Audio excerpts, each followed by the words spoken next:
It's time to get ready for the Ravens in the AFC Championship game.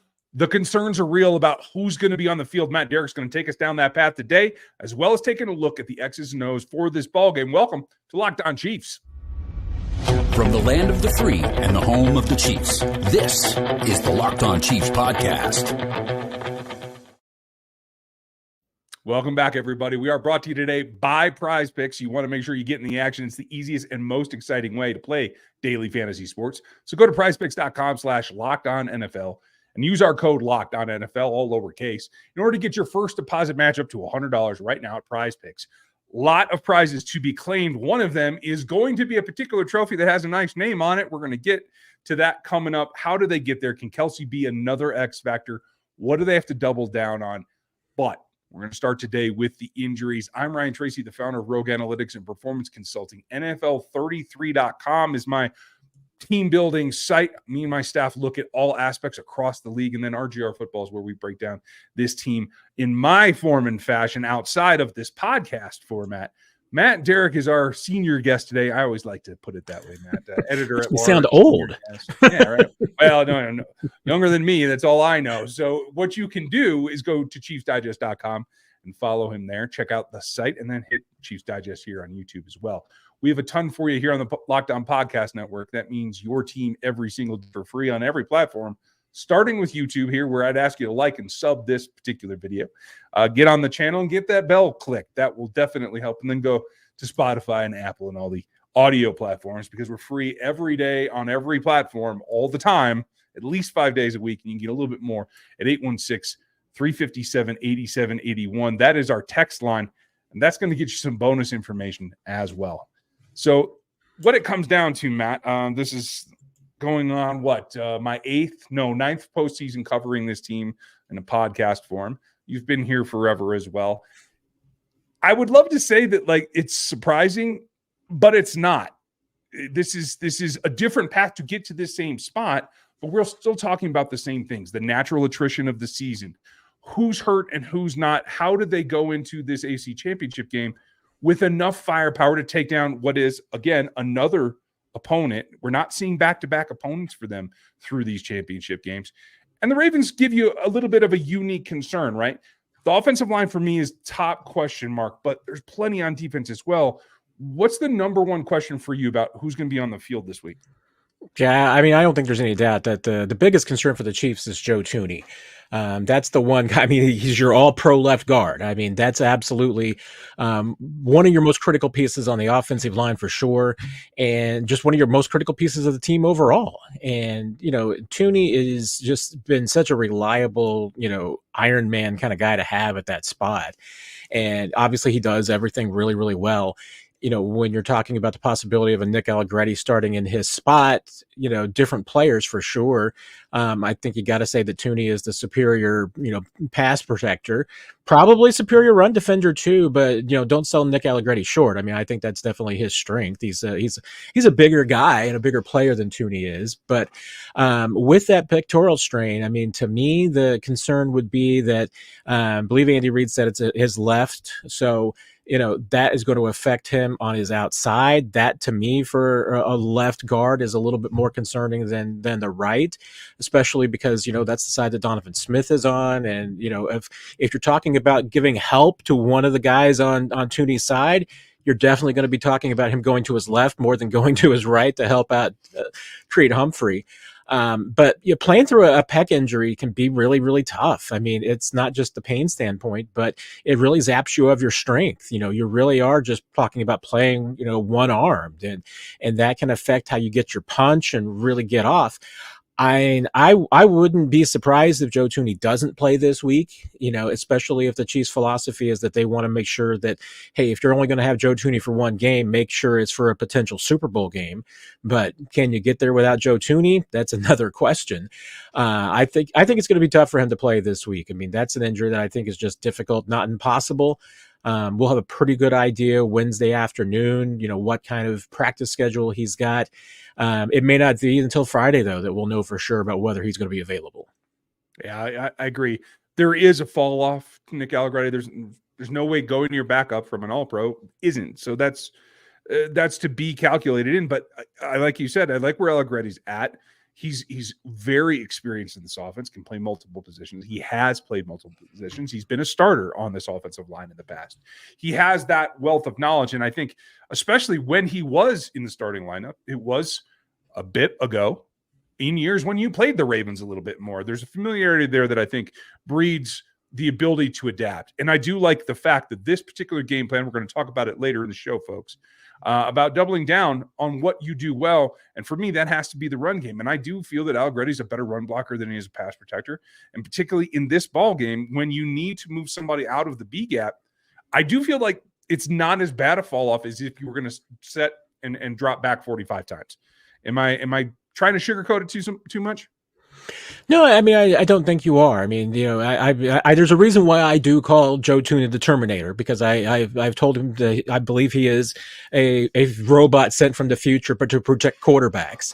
But that speaks a lot to, I mean, Thuney is there to protect Patrick Mahomes, and not that he's not an important part of the run game. You certainly have seen it, especially on his ability to get outside and to pull and to get downfield. I mean, how often have we seen, Isiah Pacheco when he's been making big plays and Joe Thuney's out there running alongside him? I mean, we've seen that. But you also make a good point, which Nick Allegretti has been with this team for a while. He knows the offense. There's not going to be any communications or chemistry issues with a Nick Allegretti. And like I said, I mean, in the run game, I think there's a reason to believe that Allegretti's got his own strengths. So especially if this is going to be a game where the Chiefs might want to run the football a little bit more, I don't want to necessarily say an advantage, but it's something where maybe you just don't have as much drop off as you might normally in a situation like that. Yeah, I have to agree. On the defensive side of the ball, probably the biggest concern for me, knowing what you have to do to protect against Lamar Jackson and what may be his number one target this week, Mark Andrews possibly returning. We'll see if that happens. Not to slight Mike Edwards, but I do feel like in this particular game plan, Willie Gay is going to be a little bit more important. If they get Willie back and this next strain is something that he can play through, I think that gives you the ability not only to spy Lamar, but to take away at least the initial routes on Andrews. And I think that kind of shadows the offense in Baltimore, maybe more than they like to let on. Yeah, I mean, you're looking at those two positions where you're going to have guys who are matching up against your tight ends.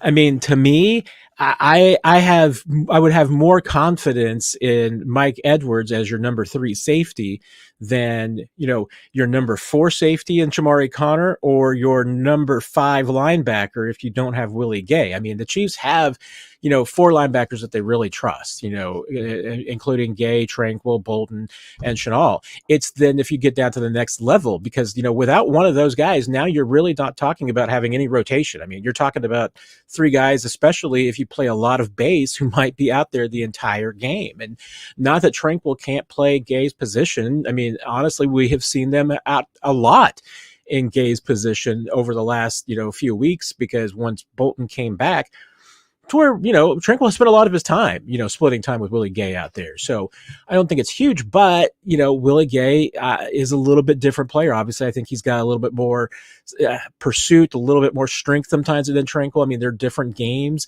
and maybe this is a game in which, for Lamar, maybe you want some more size, which they certainly did last week against Buffalo, and favoring kind of Leo Chenal in the spy in the second half, because he's a bigger guy who can take on Lamar. But, you bring up the great point, which is that if you've got Andrews, Chamari Connor had a great game last week, filling in as a rookie in a pinch, coming off the bench and, filling in now that you're down to, you're really your third team safety at that spot. But, who would you rather have matched up against a veteran like Mark Andrews? I mean, I think I would feel a lot more comfortable with Willie Gay and Drew Tranquil than Chamari Connor. No knock against him, but it's just, you're just talking about the advantage of experience there. Yeah, I completely agree. That matchup's going to be key. A couple others are going to be as well. And we're going to come back on the backside here and talk about what do you do to take what you've done well and apply it to the Ravens, doubling down, particularly for me, on the run, after a message from our pals. I know it's exciting. It certainly is that time of year. And right now, it is the best time to get in daily fantasy sports because the games are so epic. You have great lines to choose from. great players to look at, and PrizePicks makes it simple. They're the biggest daily fantasy sports platform in North America, and it's easiest way to play DFS right now. It's just you against the numbers, no other players, no standouts, no nothing. They give you a number, you just pick more or less. Is Travis going to go 80 yards or more? Do you think he's going to come in under that? Will Rashid Rice score more than a touchdown or less? That's all that it comes down to. Pick 2 to 6 players, and that makes an entry. You can get it done in 60 seconds and be out the door. They'll even give you a reboot. If your player gets injured during the first half, you're going to get that player taken out of the lineup and rebooted. PrizePicks is the only daily fantasy sports platform that is going to give you that insurance policy. It makes life simple. It makes life fun. And it makes the games that much more interesting. So if you want to get in on the action right now, go to prizepicks.com/LockedOnNFL and use our code LockedOnNFL. That's all one word. Your first deposit match is going to be guaranteed up to $100. So you put 100 in, you're going to get 100. You put 50 in, you're going to get 50. There's plenty to discover here. It's all at prizepicks.com/LockedOnNFL with our code LockedOnNFL. Check out PrizePicks. It's daily fantasy sports made easy. What else is easy for us here on the Locked On Podcast Network is giving you a 24-hour feed. It's called Locked On Sports Today. And you're going to get all the major leagues, all the major shows. You're going to see me. You're going to see Chris. You're going to see us guesting on other shows as well. Plenty to go. Make sure you check that out and get subbed over there as well. I'm looking forward to this game probably more so than some that I have in the last few years, because this is my style of game. You got to play defense and stop Lamar, at least slow him down. You got to run the ball to stay safe. We've figured that out, and I truly believe, Matt, that Andy Reid and Matt Nagy have figured that out. But it's got to go a little bit further. I think you have to find a couple new wrinkles in the run game in particular to just keep that defense honest. When you take a look at how they defended the run last week, there were some gaps. I think that this team can be run on in the middle. I think you can try to attack. Pierce is probably their best one, and honestly, Matt Willie Gay gets tons and tons of pub, but they can be run on. And so for me, I would take this game plan, I would condense it down, and I would double down on how many run plays you put in there so that you have a little bit more variety to hit them with. Is that what you think the team should do? And do you think they will? Yeah, there's probably a really good barometer for the Chiefs and if they're going to win on Sunday. And that is if they can run the ball against the Ravens in the red zone. The Ravens, I mean, their run defense is not spectacular, as you've kind of noted. I mean, during the regular season, I think they were in the bottom quarter in the league as far as yards allowed per run. It's the one area of their defense where they do really rank in the middle of the pack, whereas everything else, I mean, as far as, points allowed, passing yardage, total yardage, I mean, they're up top 5 almost every single category, and their best takeaway defense in the league. But, when it comes to the run, they're pretty ordinary. And that's even discounting the fact that as a team with a 13-4 record, they're usually playing from ahead. I mean, that's usually a situation where, you're better at pass defense than you are in those situations, because, teams shouldn't be running against you a lot. So the fact that teams have had success, but I think they've also only given up 6 touchdowns on the ground all season. And that's where, you can absolutely and should be able to run on the Ravens in between the 20s. The question to me is, can the Chiefs do that inside the red zone? And if they can get a red zone touchdown on the ground against the Ravens, that might do wonders for the confidence of this offense. And if they get that done early, that could absolutely be kind of a key to victory. I mean, but I think you're absolutely right. I mean, especially the way that the Chiefs have been playing football of late, their success has absolutely running the football. It's game management. It's ball control management.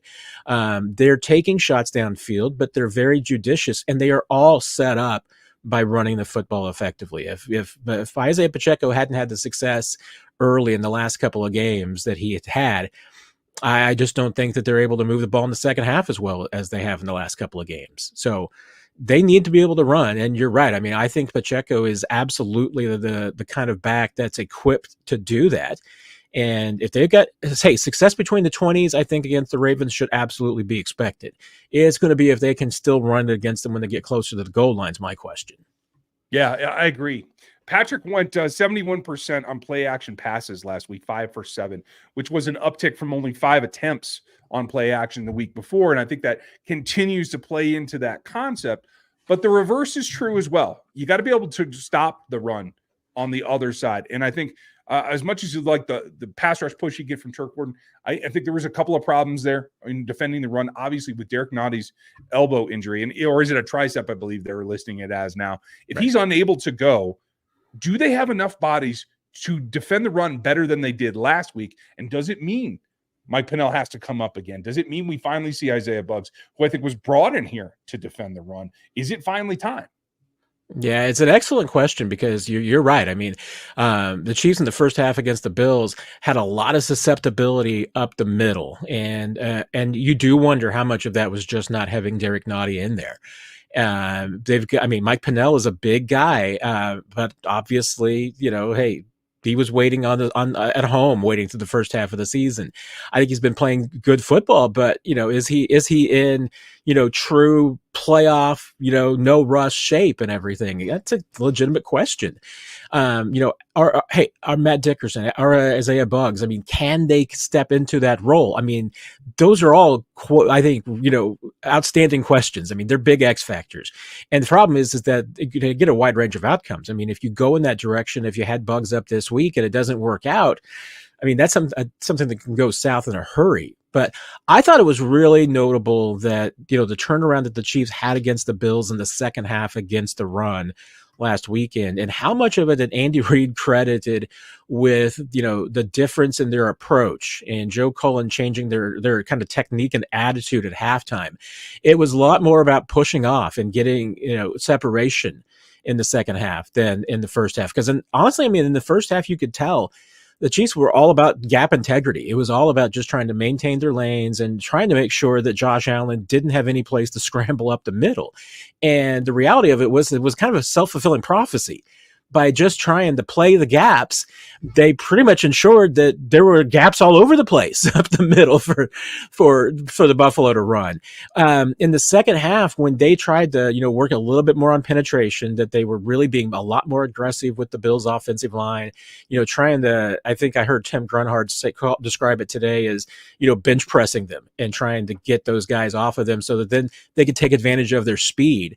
They had a much better second half, and so that's probably an approach that they just need to take from the get-go against the Ravens because, Lamar, in a lot of ways, was running the football is just Josh Allen on steroids. And I don't mean that literally. I mean that figuratively. But, that guy has got plenty of juice when he runs the football, and you got to be even more prepared for it against him than you were against Allen. Yeah, I completely agree. He's less linear. He's quicker in his cuts. He can make things happen. I think that's something they definitely have to guard against. The run is going to be a key, but you need some players to step up as well. So who can be those pillars on the offensive side? Who can step forward in this ballgame? We're going to get to that next after we tell you how to keep your car going in the way that you want it to here on the Locked On Podcast Network. And the best way to keep your ride or die going is very, very, very simple. Passion, drive, and patience. That's what brings home the winning trophy, whether you're in the AFC Championship game or it's also what keeps your ride or die alive. eBay Motors has everything you need, from roof racks to extra lighting kits, all 9 yards, everything that you need for speed, power, and reliability, even some style. eBay Motors has you covered with over 122 million parts. For your number one ride or die, they got you all the way. You'll always find exactly what you're looking for. You'll always have an eBay guaranteed fit. Your part is guaranteed to fit your ride every single time or your money back. Because eBay Motors, you're not burning rubber. You're not burning cash.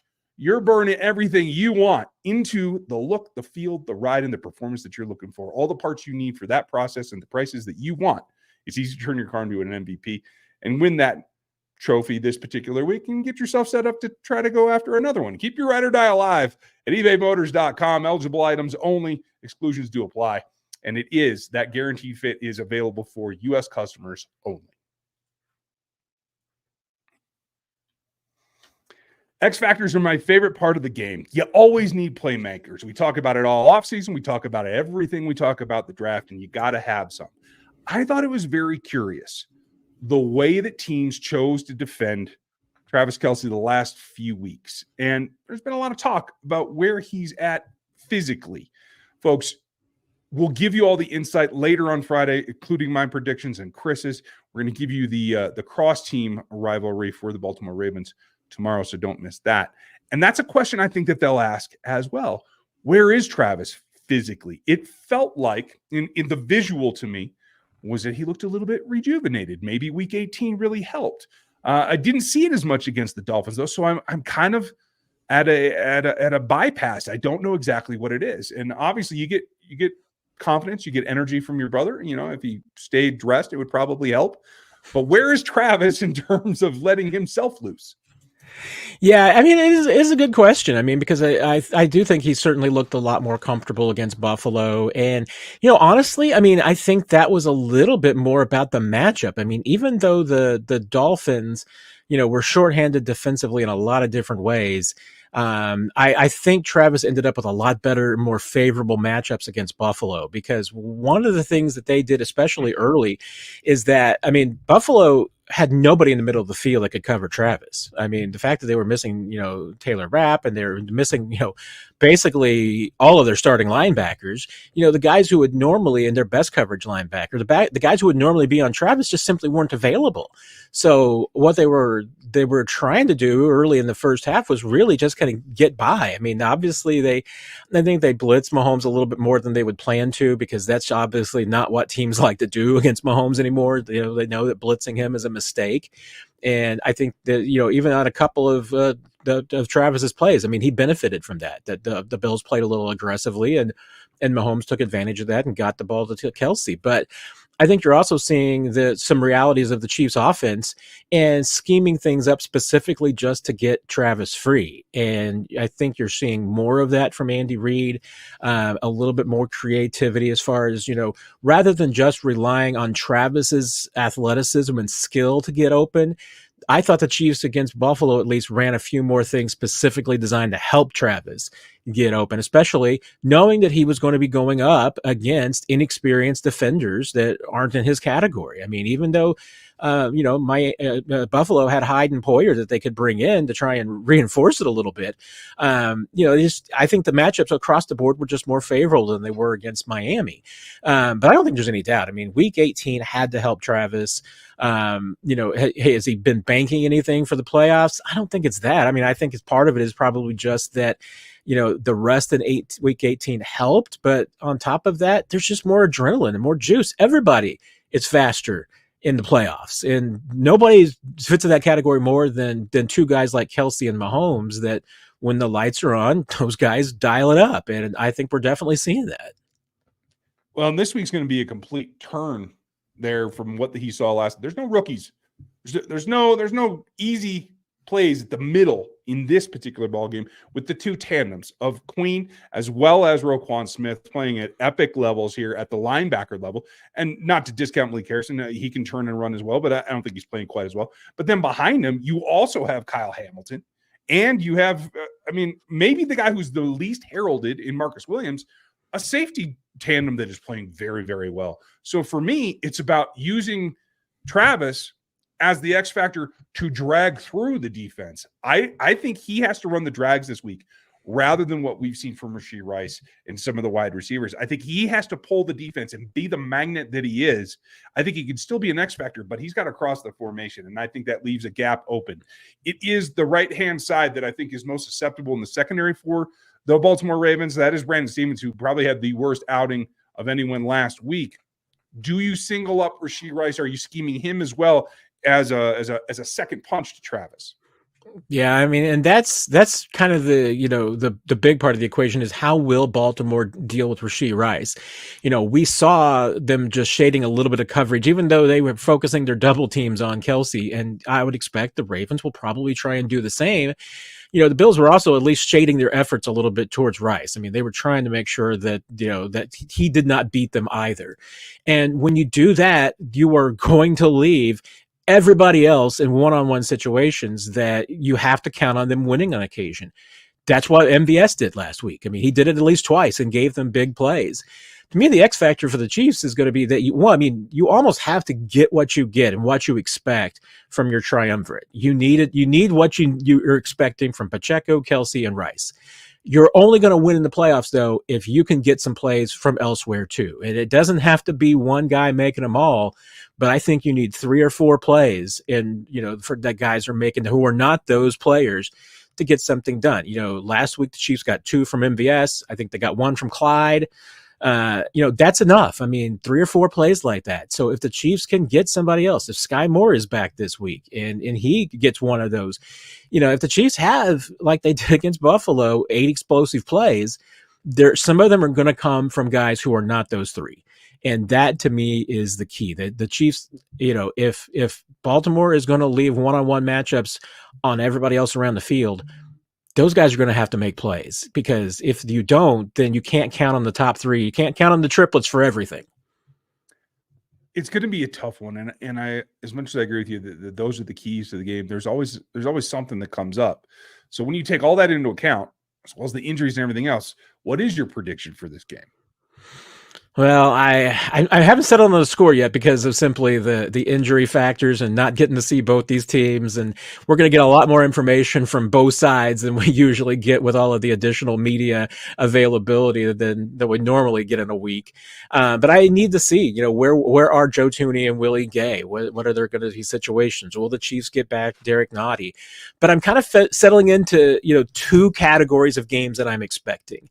The game that the Chiefs win, I think that the defense prevails. They keep Baltimore in check, and the Chiefs win it something in the category of 24-20.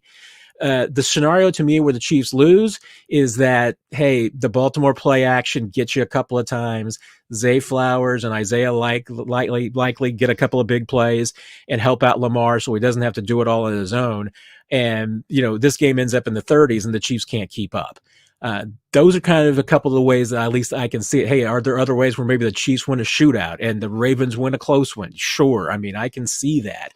But, so much of it, I think, is really going to come to, where these teams' strengths and weaknesses are. If the Chiefs win the turnover battle against the team that turns over a defense that turns over everybody better than anybody else in the league, that's key for Kansas City. If Baltimore can get Lamar going in the passing game, then that's big for the Ravens. So to me, those are the 2 statistics that I think will be pretty good indicators about who wins this game. It's how many yards Lamar passes for and who wins the turnover battle. Makes a lot of sense to me. We'd love to know your prediction, folks. Leave them in the comments down below, and go to ChiefsDigest.com and check out Matt's work there and leave your comments over there as well. Matt, thanks for taking your time and setting us straight again as we get ready for the Ravens. Always try to do my best, Ryan. Take care, everybody. Folks, have a great week. We'll be back tomorrow. We have the Ravens Inside Intel, and then Friday we're going to set you up for that ball game and get you prepared all the way through. Have a good one. We'll talk to you then.